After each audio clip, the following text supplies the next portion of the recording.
Hey guys, what's up from Rowe, Minnesota, your state of skate? Hey, I'm Butch Lehman, and today is the dramatic conclusion to our WRS online uploaded redo from 2012.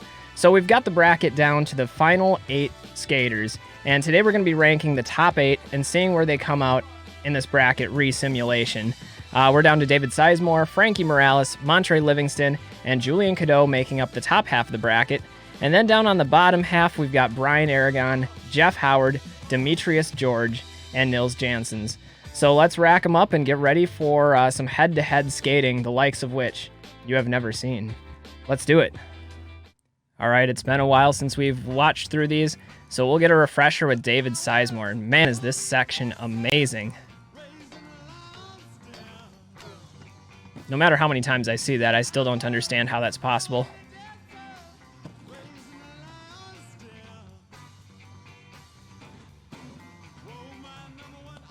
And shout out goes out to David Sizemore. I believe he signed with Them Skates recently and put out a really killer edit with them. Man, this Hurricane Fish.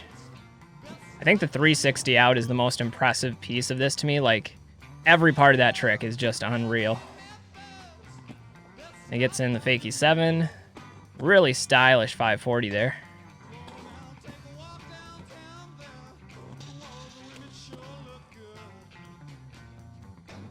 So clean. Technical. And the big gap to finish things off here. And that spot reminds me of El Toro. Did it at nighttime. Kind of reminds me of when Chris Haffey fakie 7'd El Toro, which, if you haven't seen that clip, you need to see that one. All right, he's going up against Franky Morales. Let's check in with his section again.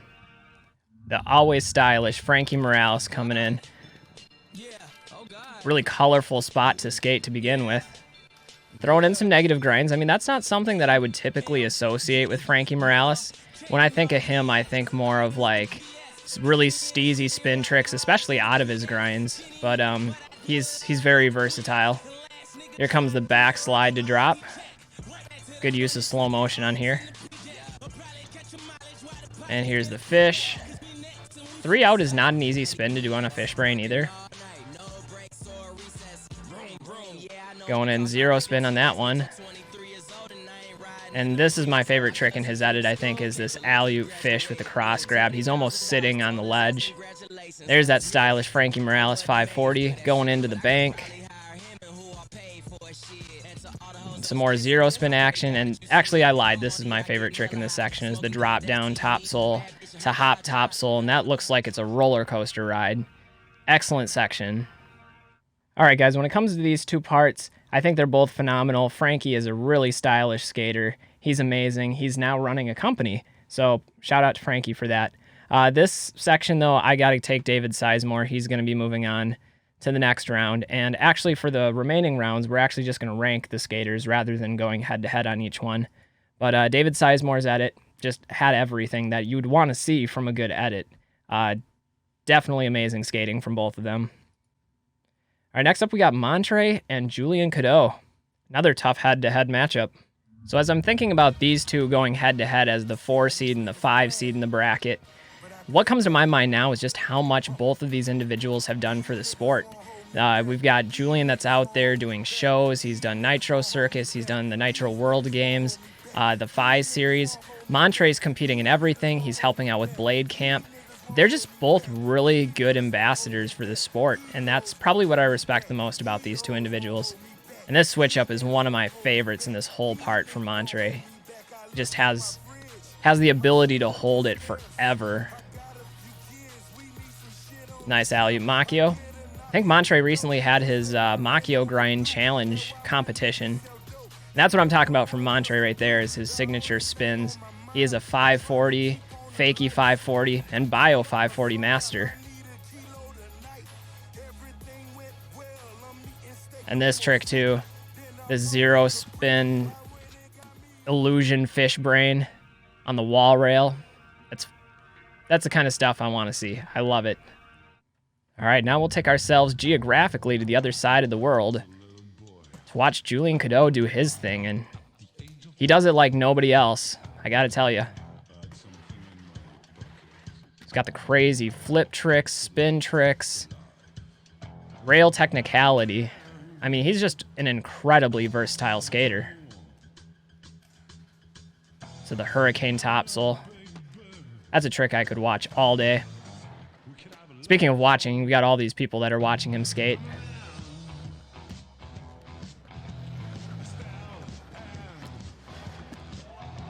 That was crazy. I love this switch up. I like the symmetry of it too, because it starts with a Savannah trick and ends in a Savannah trick. So in that way, I don't know, it has sort of that balance to it. Speaking of balance, being able to land through that puddle. And this is just hammers. This is insane. Absolutely incredible.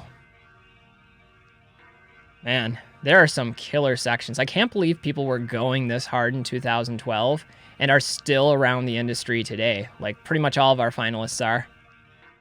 All right, so this one's really not easy. Montre, super stylish, one of the nicest personalities in rollerblading, and a guy that I have tremendous respect for. But Julien Cudot had a really good variation of tricks. Every trick in his edit was nuts to me. Julien's going to go on to the next round, I think. We'll show France some love here. Nothing against Montre. Montre has emerged into a powerhouse rollerblader, doing everything right in the industry, and if I were a company, he's one of the bladers that I would want to lock up on my team for sure. He's definitely earned every bit of exposure and recognition that he's got right now. All right, so we've got Brian Aragon going up against Jeph Howard. And I know I'm not alone in this opinion, but I consider Brian Aragon to be the greatest of all time in rollerblading. I know there are some retro skaters like Dustin Latimer that are worthy of that conversation, but when I think of good skating, stylish, technical, stunt-style skating, Brian Aragon's the one that I envision. He's just so clean. He never does anything that looks stuttered or uncomfortable or sloppy. Like, look at that. That's not an easy trick. Got the top acid, to full true topsail, to rewind fakie 540. He even threw the grab in there. And this trick is just nuts. That's a lot of commitment for a drop that big. Like, that could go horribly wrong. And this just, the physics of this doesn't make sense. Going huge, launching that topsail on the bank. You know, Brian Aragon never disappoints. He always releases sections that are amazing. So one of the things that comes to mind with Jeph is I think a lot of people sleep on him because he's been so good for so long. You look at IMYTA when he tied IMYTA championship with Alex Broskow years and years ago. He's won major competitions like the Windy City Riot as well. You want to look at something recent, check out his Chance of Rain 3 profile and tell me that that's not top elite level skating. I've been fortunate enough to skate with Jeph for a long time here in Minnesota, and he's a guy that you can't help but respect when you see him skate. He's so consistent. That transfer was huge. I love that. And something else that's worth mentioning is he has an incredible trick vocabulary as well. Hit the 540 here. And the big topsail to drop. Boom. Good stuff from Jeph. All right, so I've mentioned this before. I'm really biased towards Jeph just because I've known him on a more personal level. I've skated with him before. But I can't deny Brian Aragon's section here. All of those tricks were incredible. He had some massive hammers. And a testament to Jeph, too, though. He also had some really great tricks here.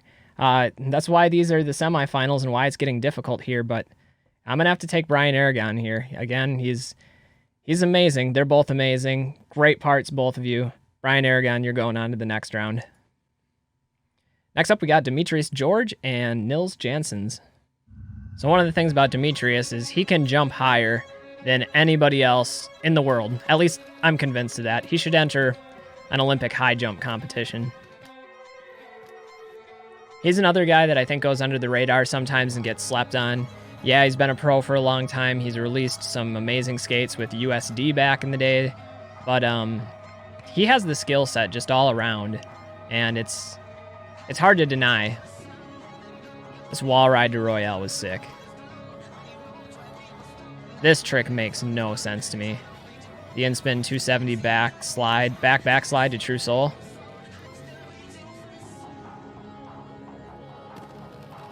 This section feels like it's not even a minute. Like, it just goes by way too quickly. And the back fast slide, which down a ledge I feel like would even be more difficult. I don't know. I'm not a backslide guy, or a fast slide guy. It's not a trick that I've really got in my vocabulary. Nevertheless, insane stuff. One of the things I'll say about Nils is he does an amazing job representing rollerblading. If you guys aren't following his YouTube channel, you definitely should check it out. He's posting content regularly. He's interacting with people. He's doing a great job being an ambassador for the sport, and that's something I have a lot of respect for. Again, looking at this section, I really like the filming of it. The mix of long shots, close-up shots, different camera angles. The editing is really fast-paced. As a viewer, I enjoy this type of edit. Even if it does take a little bit of time away from the actual skating, it's enough to build some personality and to build the conflict of the story. Like, it's not just the fish. We see the reaction here from Montre, and it makes you feel like you're there. We see the fall there. It makes you feel the struggle of landing this trick. Same situation with this one. We see how big it is with this long shot, and then we get the close-up fisheye. Great editing techniques, great skating. There's not a lot to nitpick about that. All right, so this was another really tough one. Demetrios had some amazing skating, some of the best that I've seen from him. And I'll admit, I haven't watched a ton of his more vintage skating. In fact, I should do a review on Demetrios. But Nils was just on another level for me in this one. And the edit, the filming, everything about it was perfect. So Nils is going to go on to the next round for this one. And now what we're going to do is, instead of going through all the sections and watching them again, I'm going to go through and provide my final thoughts and my ranking of the top 8 skaters. And you guys might disagree with me. If you do, leave a comment down below in the comments and let me know, how would you rank them now that we've seen all the parts? All right, at number 8, we're going to give this position to Jeph Howard. He's the man. He's a friend. He's somebody I've skated with before. I really like this topsoul transfer. That trick really resonated with me. And the topsoul ender off the huge drop sign. Both amazing tricks. Overall, great section. Congratulations on number 8, Jeph. In 7th place, I'm going to go with Franky Morales. Now, he's the style master, and the way he's able to hop this topsoul is breathtaking, and I really like this alley-oop fish with the cross grab. Super steezy, and that's really what comes to mind with Franky. Excellent section, very vibrant colors, beautiful to watch. Good job, Franky. Now, number 6 is going to go to Montre Livingston. He's incredibly smooth and versatile as a skater. There's really nothing he can't do. I really like this switch-up combination. It's insane. And also the zero fish with the wall right there, the illusion into it. Definitely a trick that's high danger, high risk, but he just made it look easy. Good job, Montre. You get number 6. Now for number 5, I got to go with Demetrios George. He did some really crazy rail transfers and switch-ups. This one was both at once. And his ender is the way to do an ender the right way. This back fast slide down a ledge is the stuff of legends. Congrats, man. Taking home the number 4 spot for me is going to the greatest of all time, Brian Aragon. Now, there's nothing not to love about this section. He's doing everything right. This wall ride is absolutely ridiculous, and his balance of technical grinds, but then also this giant transfer up to a topsoul for his ender is amazing. It's great work. Brian Aragon, one of my favorite skaters. You're taking home number 4. And now it's on to our podium finishers. Now, this is entirely subjective, and I want to make sure that everybody knows that these opinions expressed are solely my own. But for number 3, I'm going to have to go with Nils Jansons. Now, his section had a lot of hype to it. The editing was phenomenal, and I really respect that. I think that's a really important piece to a competition like this where you're only given 1 minute to showcase your ability. I really like the soul transfer at the end. That was huge. And I really like the whole thing, but for me, the fish that Montre gets excited about is something that I get excited about as well. I love a good fish brain, and if you can have Montre celebrating in your clip, that's just bonus points. Now, I should mention that these last 2 were incredibly difficult for me to pick. They're both rollerbladers that I have tremendous respect for. Ultimately, though, for number 2, I'm going to have to give this one to Julien Kudo. Now, his tricks were insane. High level of difficulty and technicality to them. A great mix. There is nothing more that he really could have done to produce a section that was any better. It's amazing work. My number one is going to go to David Sizemore. There's just so many tricks in here that I don't really understand, that I can't process. They were unique. The 360 Hurricane Fish to 360 out is something that's lasting in my impression, in my memory as a rollerblader. And it's hard to argue with that. The 360 negative top mistrial was also something that was just mind-blowing for me. Both amazing edits. I would put them both up there on that top shelf tier of what rollerblading should be. Altogether, everybody represented really well. I love this competition format, and I'm hopeful that we get to do something like this again someday. And I know that as a fan of rollerblading, I would love to see this type of format and see all the edits produced from our professional rollerbladers. All right, guys, that's going to do it for this climactic conclusion to our redo of the WRS online uploaded competition. I really enjoyed doing this. What I'd like to do sometime is take sections, like actual sections from rollerbladers throughout all time periods, and put them up against each other head to head to see which section is the most iconic rollerblading section of all time. So if you guys want to leave me some recommendations of sections that could vie for the title of being the most iconic, let me know in the comments below, because that's a video that I want to make in a couple weeks, and I think it'd be fun to look back at some of the most influential skating that we've ever seen in our sport. Anyway, guys, thanks to all the bladers that participated in this competition series for throwing it all out on the line to entertain us. And that's ultimately what we need more of in blading, is for us to come together as a community, support our professional bladers by giving them the opportunities and the financial means to continue doing what they love, but also giving us something to watch as a crowd, because that's what we enjoy. Anyway, guys, I'm Butch Lehman of Roll, Minnesota, and we'll see you next time. Until then, stay safe, stay healthy, and get out there and do some rollerblading. We'll see you guys next time. Peace.